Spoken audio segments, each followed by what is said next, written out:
অনেক বড় হইতে মাশাআল্লাহ। মুসি গাছ মুসি তো অনেক মনে বাবা যে বড় এই দেখো মাশাআল্লাহ এটা মামো দেখো মামো মামো বাচ্চা পাখিটা লাস্টে বৈশাখের পাতা কোথায় আরে মোটামুটি গাছ হয়ে গেছে দুইটা এখানে আরেকটা এই দেখো নোনতা শাক নোনতা শাক এটা না না যে ও হ্যাঁ নোনতা শাক হচ্ছে মাশাআল্লাহ মাশাআল্লাহ ও মারে মামু মিষ্টি কুমড়া শাক মাশাআল্লাহ ভালো মাশাআল্লাহ। আসসালামু আলাইকুম, সবাই কেমন আছেন? আশা করছি আল্লাহর রহমতে সবাই সুস্থ আছেন, ভালো আছেন। আলহামদুলিল্লাহ আমরাও ভালো আছি। আরও একটি নতুন ভিডিও দেখার জন্য আপনাদের সবাইকে আমন্ত্রণ জানাচ্ছি। আশা করছি আমার আজকের ভিডিওটি আপনাদের খুব ভালো লাগবে। তো আয়াত সোনাকে নিয়ে চলে আসলাম ছাদে। এখন কিন্তু খুব একটা বেশি ভোর তা না, সকালের একটু পরপর কিছু বাসি করে কাজ করে নিয়েছিলাম, যদিও বা এখনও নাস্তা খাওয়া হয়নি। তবে নাস্তার আয়োজন আমি ছাদে থাকলেও নিচে চলছে। কী আয়োজন চলছে একটু পরেই শেয়ার করছি। তার আগে ভাবলাম ছাদে একটু হাঁটাহাঁটি করে নিই। সকালে উঠে একটু অক্সিজেন খেতে হয়, আর চারিদিকে সবুজগুলো দেখতে ভালোই লাগে, মনটা কেমন জানি ফুরফুরে হয়ে যায়। আর হাঁটতে হাঁটতে সারাদিনের রুটিনটা একটু গুছিয়ে নিই, যদিও বা রুটিন মাফিক কোনো কাজই হয় না, সব হয়ে যায় হজবরল। তো এদিকে হাঁটাহাঁটি করছিলাম, আর আমার সাথে সবসময়ের মতো আমার বডিগার্ড আছে আয়াত। মাঝে মাঝে আজানও আসে আমার সাথে, যদিও বউ এখন কাজে ব্যস্ত। আলিফ আজান দুইজনেই নিচে ব্যস্ত কাজ করছিল, দুজনকে আলাদা করে কাজ ভাগ করে দিয়ে এসেছি। আর এদিকে আমার গাছে কাঁঠালের বাই মুচি চলে এসেছে। তো ছোট ছোট অসংখ্য মুচি হয় এই গাছে মাশাআল্লাহ। আর এই মুচি কাঁচা বড়ই দিয়ে তেঁতুল দিয়ে ভর্তা বানিয়ে খেতে এতটা মজা কি বলবো। আর অদ্ভুত ব্যাপার হচ্ছে বড়ইয়ের দিনে কিন্তু মুচি পাওয়া যায়, দুইটার মিশ্রণে ভর্তাটা আর কি বলবো। ছোটবেলা থেকে এই ভর্তাটা আমার খুবই পছন্দ। আর রং বেরঙের ফুল তো ফুটেছে, আয়াত আমাকে ঘুরে ঘুরে এক একটা জিনিস দেখাচ্ছিল। আর এখানে বাহারি সবজি হয়েছে, মানে শাক, 5 মিশালি শাক। এখান থেকে শাক উঠিয়ে নিব। আর আজকে মসুর ডাল কুচো চিংড়ি দিয়ে এই শাকের পাতলা ঝোল রান্না করব, আর মরিচ ভর্তা। আর কিছুই লাগবে না, এটা আমার ভীষণ পছন্দ। আয়াতও পছন্দ করে, আলিফও পছন্দ করে। তো এই তো শাক এগুলো উঠাতে কিন্তু সময় লাগবে। তো একটু হাঁটাহাঁটি করছিলাম। আর অনেক টমেটো গাছ হয়েছে, এগুলো আমি মোটেও রোপণ করিনি, এখানে কিছুই, শুধুমাত্র মরিচ চারাগুলো রোপণ করেছি। আরগুলো তরকারি কোটা ফেলেছি, সেখান থেকেই উঠে গিয়েছে। তো অনেকগুলো লাউয়ের চারা উঠেছে, দেখা যাক কত বড় হয় বা কি হয় না হয়। তো ঠিক এই জায়গাটাতে বেলুম্বু গাছ আর পেয়ারা গাছের নিচে আমার সেই ছোট্ট বাচ্চা পাখি কলিজা সোনাটাকে কবর দেওয়া হয়েছে। সেই কবরটাতে আয়াত প্রতিদিন এসে ফুল দিয়ে যায়। আজকে আয়াত ফুল দিচ্ছিল, আর আমাকে বলছিল, মা তোমার নাতির কবরে তুমি ফুল দাও। আমিও দিয়ে দিলাম। তো এদিকে দেখলাম বেলুম্বু গাছ থেকে কলা বাদুরের জ্বালায় বেলুম্বুগুলো কচি কচি ঝরে পড়ছে, কিছু পেকে ঝরে পড়ছে, কিছু কচি কচি। প্রতি রাতে কলা বাদুর আসে। পেয়ারা গাছের নিচে অসংখ্য পেয়ারা পড়ে থাকতো, তখন পুরো পেয়ারা খায় না, অর্ধেক খায় অর্ধেক ফেলে দিয়ে যায়। বড়ই গাছের নিচে বড়ই পড়ে থাকতো, জলপাই গাছের নিচে জলপাই, আর এখন বেলুম্বু পড়ে থাকে। তো এই তো এদিকে ছোট্ট ছোট্ট পিচ্ছি পিচ্ছি ফুল হয়েছে, সেই ফুলে আমার পিচ্ছি বাবুটা আদর করে দিচ্ছে, দেখতে এত সুন্দর লাগছিল। আর কিছু বরবটি হয়েছে, ভাবলাম এগুলো উঠিয়ে নিব, যেই কথা সেই কাজ, আয়াত উঠিয়ে নিচ্ছে। আর 2-3টা বরবটি আমি শুকোতে রেখেছি, মানে পেকে যখন শুকিয়ে যাবে সেই বিচিগুলো আবার রোপণ করব। তো এদিকে বললাম না যে ছাদে গিয়েছি, নিচে নাস্তার আয়োজন চলছে। সকালের নাস্তায় কিন্তু চটপটি আমার কখনো ভালো লাগে না, চটপটি আমার বিকালবেলা ভালো লাগে, আর বৃষ্টির দিনে ভালো লাগে। কিন্তু গতকালকে রাতে আমার ছেলেরা হঠাৎ আবদার করলো, আম্মু কালকে সকালের নাস্তায় চটপটি খাবো। কারণ 1 মাসের ওপর হয়ে গিয়েছে, প্রায় 1.5 মাস হচ্ছে আমরা চটপটি খেয়েছি। কারণ রমজানে তো আর চটপটি করা হয়নি, ঈদ নিয়েও কিন্তু চটপটি করা হয়নি, এই নাস্তা সেই নাস্তা করে পার হয়ে গিয়েছে সময়। তো গতকাল রাতে আমি ডাবলি ভিজতে দিয়ে রেখেছিলাম, আর সকালে প্রেশার কুকারে বসিয়ে বাচ্চাদেরকে সব কিছু বুঝিয়ে শুনিয়ে দিয়ে তেঁতুলটা চিনিতে ভিজতে দিয়ে আমি ছাদে চলে গিয়েছিলাম হাঁটাহাঁটি করতে।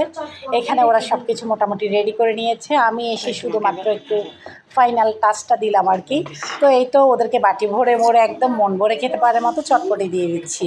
আর পাশাপাশি পরোটার ডোটা রেডি করে দিয়ে গিয়েছিলাম, ওরা পরোটা বানিয়ে নিয়েছে। ওরা পরোটা দিয়ে চটপটি পছন্দ করে, আবার পরোটা দিয়ে হালিম খেতেও পছন্দ করে। তো যে আগে ভিডিওতে আমি শেয়ার করেছি শিম ছিঁড়ে নিয়েছিলাম, সেই শিমের বিচিগুলো শুকাতে দিয়েছি। আর এখন প্রায় শুকিয়ে গেছে 80%। আজকে দিনটা শুকাবো, তারপর এগুলো একটা জারে করে রেখে দিব। এখান থেকে কিছু বিচি রোপণ করার জন্য আপাকে দিব, আরগুলো আমি ভিজতে দিয়ে শিমের বিচির খাইসা করে খাবো। এটা আমার ঘরে সবাই খুব পছন্দ করে। তো এদিকে আজকে ভ্যানে করে মাছ নিয়ে যাচ্ছিল, তো একদম জীবিত ছিল এই নাইলোটিকা মাছগুলো। এই মাছগুলো কিন্তু আমার ঘরের জাতীয় মাছ। ইলিশের চাইতেও আমার ঘরে নাইলোটিকা মাছটা সবার পছন্দ বেশি। ইলিশ শুধু পছন্দ করি আমি, আর নাইলোটিকা মাছ ঘরের সবাই খায়, কেন জানি ওরা খুব বেশি পছন্দ করে, আর এটা সবসময় আমার ঘরে থাকে। তো এখানে আমি নাইলোটিকা মাছগুলোকে কেটে পরিষ্কার করে নিচ্ছি। আর এগুলো কিন্তু একদম যেই লোকটা বিক্রি করছিল সে নিজেই পরিষ্কার করে দিয়েছে, শুধু পিসগুলো আমি করেছি আর কি, উপর থেকে কালো আবরণটাও ফেলে দিয়েছে। তো এগুলো একটা একটা খুঁটিয়ে খুঁটিয়ে পরিষ্কার করবো, হলুদ লবণ আর ভিনিগারের পানি দিয়ে ভালো করে ধুয়ে নেব। অনেক সময়ের ব্যাপার, আমার কিন্তু মাছ ধোয়াতে অনেক সময় যায়, কারণ আমি মনের মতো করে ধুতে না পারলে আমার কাছে মাছ রান্না করলে কেমন যেন একটু গন্ধ গন্ধ লাগে। আর নাইলোটিকা মাছের পাশাপাশি নিয়েছি মহা ঝামেলা, সেটা হচ্ছে কুচো চিংড়ি। তো এই চিংড়িগুলো খেতে ভালো লাগে, কিন্তু এগুলো করতে অনেক ঝামেলা, একজনে করতে কিন্তু অনেক সময় লাগে। তারপরও কি আর করা, যেহেতু নিয়েছি এখন তো এগুলো করতেই হবে। তো এই মাছের পিছনে আমার অনেকটুকু সময় চলে গিয়েছে। এই সময়টাতে দেখা যাচ্ছে আমি পুরো ঘরের সব কাজ করে নিতে পারতাম। আর মাছ এগুলো কুটলে শুধু হয় না, এগুলোর মাথায় ময়লা থাকে, এই ময়লার থলেটা একটা একটা করে বের করতে হয়। আমাদের চট্টগ্রামের ভাষায় একটা কথা বলে, ইসে কুড়ন মিশে, মানে চিংড়ি মাছকে তো ইসা মাছ বলে। তো ইসা কুড়ন মিশা মানে চিংড়ি মাছ কুটে এখানে কিছুই পাওয়া যায় না, খুবই অল্প পাওয়া যায়, সেজন্য এটা বলে। গ্রাম্য ভাষার একটা কথা আপনাদের সাথে শেয়ার করলাম, এটা আমার শাশুড়ির মুখ থেকে প্রায় সময় শুনতাম। তো এই তো এবার এগুলো আমি কুটে নিচ্ছি। এগুলোর মাথাকে পরিষ্কার করে কিন্তু আবার বড়া বানিয়েও খাওয়া যায়। তো এত ঝামেলায় কে যাবে, আজকে সময় নেই। আর ইদানিং রান্নাঘরে কাজ করতে খুব কষ্ট হয়, কারণ ভীষণ গরম পড়ছে, বৃষ্টির দেখা নেই। বৃষ্টি পড়লে খুব ভালো হতো, সবাই কিন্তু বৃষ্টির দিকে একদম মুখিয়ে আছে। একবার যদি বৃষ্টি হয় খুব ভালো হয়, কিন্তু কিছু করার নেই। এদিকে আমার কলিজা জান, আমি কচু শাক রান্না করছি। এই কচু শাককে আমার বাচ্চারা বলে মেহেদির শাক, এগুলো নাকি ওদের কাছে মেহেদির মতো লাগে। আর আমাদের চট্টগ্রামের ভাষায় এভাবে করে কচু শাককে ঘুটে রান্না করলে বলে যে লক্ষ্মী শাক। তো এই তো নাইলোটিকা মাছ থেকে কয়েকটা পিস টমেটো দিয়ে কষা করে একদম ভোনা ভোনা করে নিচ্ছি আমার জন্য। এগুলোই আমার আজকের দুপুরের খাবার, আমার জন্য তো একদম আঙ্গুল চেটেপুটে খাওয়ার মতো খাবার। বিশেষ করে কচু শাক, কচু শাক হলে আমার আর কিছুই লাগে না। যারা আগে থেকে আমার ভিডিও দেখছেন তারা তো জানেন যে আমি কচুর মাথা থেকে পা পর্যন্ত সব কিছুকেই ভালোবাসি, কারণ কচু বললে আমার আর কোনো কথা নেই। কচু শাক বা কচুর লতি, যে কোনো কচুর আইটেম আমার ভালো লাগে। আয়া তো কিন্তু আমার মতো কচুর আইটেমগুলো পছন্দ করে। তো কচুর ভালোবাসা তো অনেকক্ষণ বললাম, এখন কি রান্না করছি এটা বলি। আমার জন্য রান্না করেছি, বাচ্চারা কি খাবে, তো বাচ্চাদের জন্য এখানে আমি একটা স্পেশাল খাবার তৈরি করছি। এটা যদি বা কমন, কিন্তু সব বাচ্চারা কম বেশি এটা পছন্দ করে। চাইনিজ সবজিটা তৈরি করছি, এটা পোলাওয়ের সাথে কিন্তু অনেক বেশি যায়, আর সাদা ভাতেও খারাপ না, কিন্তু পোলাও বা পরোটার সাথে বেশি পছন্দ হয়। তো এইটা বেশি করে বানিয়ে নিচ্ছি। কড়াইটা ভিডিওতে দেখতে ছোট লাগলেও এটা অনেক বড় কড়াইটা, আর এই কড়াইয়ের বয়স প্রায় 40 বছরেরও বেশি। এটা আমার শ্বশুরের আনা কড়াই, শাশুড়ির সংসার জীবনের কড়াইটা। এটাতে আমি প্রায় সময় আচার বা সস বানিয়ে থাকি, আর বেশি ভাজি করতে হলে এটাতে করি। এখানে কিন্তু অনেক বেশি ভাজি। তো এগুলো সবজিগুলো আমি করে নিচ্ছি, আর কর্নফ্লাওয়ার, দুধ এগুলো তো দিয়ে দিয়েছি, একটু গোলমরিচটাও দিয়ে দিয়েছি, আর শেষের দিকে সসটাও দিব। তো নামানোর আগে এখানে আমি ঘি দিয়ে দিব। এখন একটু লবণটা চেখে নিচ্ছি। তো এগুলো আমি কার জন্য রান্না করছি বলেন তো? আজকে আমার ঘরে ছোট ছোট অনেক অতিথি আসবে। ছোট ছোট অতিথি বলতে বাচ্চারা তো বড় হয়ে গিয়েছে, তারপরেও তো আমরা মা, আমাদের কাছে বাচ্চারা সবসময় ছোট। তো আমার বড় ছেলে আলিফ, ওর কিছু বন্ধু আসবে, কয়েকদিন ধরে আসবো আসবো করেও কিন্তু আসা হচ্ছে না, আজকে ওরা ফাইনালি আসবে। আর ওদের জন্য অন্যান্য মেহমানদের মতো আমি অনেক ধরনের আইটেম করব না, মাত্র সিম্পল কয়েকটা আইটেম করব, কারণ বাচ্চারা যা পছন্দ করে তা করলেই ভালো। ওরা অনেক কিছু খুঁজে না, ওদের পছন্দ মতো দুই একটা হলেই হয়ে যায়। তো এইদিকে আমি চিকেন কষা করছি ছোট ছোট টুকরো করে। এটা চিলি চিকেন, একদম ঝাল ঝাল মশলা মশলা কষা কষা হয়ে যাবে, এটা একদম ঝোল সব শুকিয়ে মাখো মাখো হয়ে যাবে। আর আগে থেকেই তো খাট্টা বেগুন, মানে বেগুনের টক যেটা আচার, সেটা তো আমি রেসিপি আকারে অনেক আগে শেয়ার করে রেখেছি, সেটা বক্স করে বানিয়ে রেখেছিলাম আমি ঈদের আগে। তো এইদিকে পোলাও, আর এবার না পোলাওটা করতে গিয়ে আমি এখানে মটরশুঁটি দিতে ভুলে গিয়েছিলাম। সব কিছু রেডি করা ছিল, মাটিতে নেওয়া, একদম ঢাকনা দিয়ে ঢাকা ছিল, ঢাকনার নিচে ছিল বলে বলতে পারি না। যখন পোলাও রান্না শেষ, গোলাপ জল আর ঘি দিতে যাচ্ছি, সেই সময়টাতে মনে পড়েছে, তখন কিন্তু অনেক দেরি হয়ে গিয়েছে। যা হোক, নসিবে যা ছিল। তো পোলাওয়ের সাথে চলবে চিলি চিকেন, তারপর চাইনিজ সবজি, গরু মাংস কষা তো আছেই, পাশাপাশি মাংসের কাবাব আর ডিম সেদ্ধ, আর হবে সালাদ, একটু আচার। এই তো এইটুকুতেই বাচ্চারা খুবই পছন্দ করে নিয়েছে, কারণ ওরা কিন্তু এইসবই পছন্দ করে। অথবা বিরিয়ানি, ভাবলাম আজকে বিরিয়ানি করব না, পোলাওটাও করা যাক। তো এই কথা বলতে বলতে এদিকে আমি পোলাও তো চুলায় বসিয়ে দিয়েছি, আর এইদিকে আজকে শেয়ার করছি আমার পছন্দের একটা জিনিস।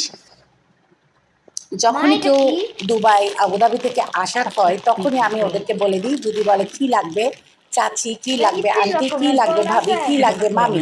আমি তো অনেক সম্পর্কে মধ্যে দিয়ে আছি, কারণ বয়সটা তো মেঘে মেঘে কম হলো না।